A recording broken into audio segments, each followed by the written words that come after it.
یہ ویورز کے کچھ سوالات ہیں، اور آج جو اکثر سوالات ہیں وہ ڈاکٹر ذاکر نائک صاحب کے بارے میں ہیں، ان کے دورہ پاکستان کے بارے میں۔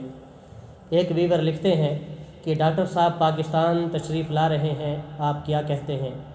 تو ڈاکٹر صاحب پاکستان تشریف لا رہے ہیں، ہم ان کو ویلکم کرتے ہیں، خوش آمدید کہتے ہیں۔ ایک مسلمان کنٹری میں تشریف لا رہا ہے تو اس کو ویلکم ہی کرنا چاہیے، خوش آمدید کہنا چاہیے۔ یہ دوسرا سوال ہے کہ ڈاکٹر صاحب کی عقائد اور ان کے بیانات سننے کے بارے میں آپ کیا کہتے ہیں؟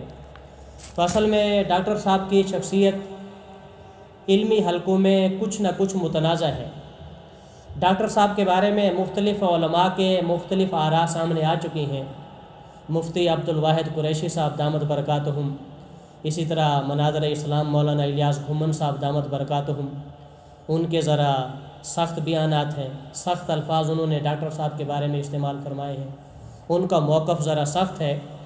شیخ الاسلام مفتی محمد تقی عثمانی دامت برکاتہم اور شیخ الحدیث مولانا منظور مینگل صاحب دامت برکاتہم، انہوں نے ڈاکٹر صاحب کے بارے میں کچھ نرم رویے کا، نرم الفاظ کا اظہار کیا ہے۔ تو ان تمام علماء کرام کی آراء کو جمع کرنے کے بعد ہم یہ نتیجہ نکالتے ہیں کہ ڈاکٹر صاحب ایک انسان ہے، اور ہر انسان کے اندر خوبیاں بھی ہوتی ہیں، خامیاں بھی ہوتی ہیں۔ ڈاکٹر صاحب کے اندر بھی خوبیاں بھی ہیں اور یقیناً ان کے اندر کچھ خامیاں بھی ہوں گی۔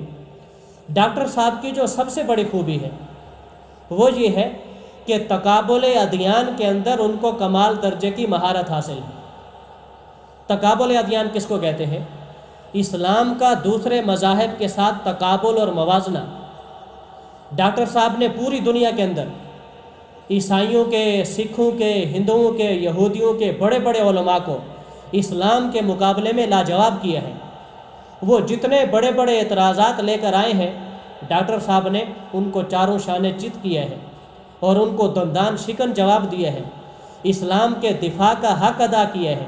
اس لیے ڈاکٹر صاحب کی اس خوبی کی طرف دیکھا جائے تو ڈاکٹر صاحب کا ثانی شاید ہی ہمیں دنیا میں 2-4 لوگوں کے علاوہ کوئی نظر نہ آئے کہ تقابل ادیان میں، اسلام کا دفاع کرنے میں، دوسرے مذاہب کے لوگوں اور ان کے علماء کو لاجواب کرنے میں ڈاکٹر صاحب کا کوئی ثانی نہیں ہے۔ البتہ فقہی مسائل میں ڈاکٹر صاحب جو ہے چونکہ جدید دنیا کے آدمی ہیں تو وہ ذرا جدیدیت، مادیت کی طرف مائل ہیں، اس وجہ سے جو ہے کچھ علماء جو ہے ان کے جدید مسائل پہ، جدید نظریات پہ کچھ اعتراض کرتے ہیں، ہمیں بھی اعتراض ہے۔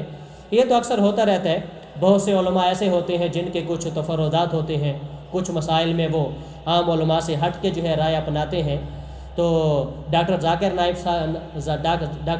نائک صاحب کے ان فقہی مسائل کو، ان اختلافی مسائل کو اگر علیحدہ رکھ دیں اور ان مسائل کی طرف ہم نہ جائیں تو تقابل ادیان کے سلسلے میں اور پوری دنیا کفر کے نمائندوں کو لاجواب کرنے کے سلسلے میں اور اسلام کا دفاع کرنے کے سلسلے میں ڈاکٹر صاحب کی قربانیاں اور ان کی خدمات جو ہے لاجواب ہیں۔ اس لیے ہم ڈاکٹر صاحب کو پاکستان تشریف لانے پہ خوش آمدید کہتے ہیں۔ اور جو لوگ مجھ سے ڈاکٹر صاحب کے بیانات کے بارے میں پوچھتے رہتے ہیں، میں نے پہلے بھی ایک ویڈیو میں عرض کیا تھا، آج بھی میں یہی عرض کرتا ہوں کہ فقہی مسائل میں آپ اپنے مقامی علماء کی طرف رجوع فرمائیں، اور اسلام پر جو دوسرے مذاہب کے لوگوں کے اعتراضات ہیں ان اعتراضات کا جواب سننے کے لیے آپ ڈاکٹر صاحب کو ضرور سنیں، ان کو ضرور فالو کریں۔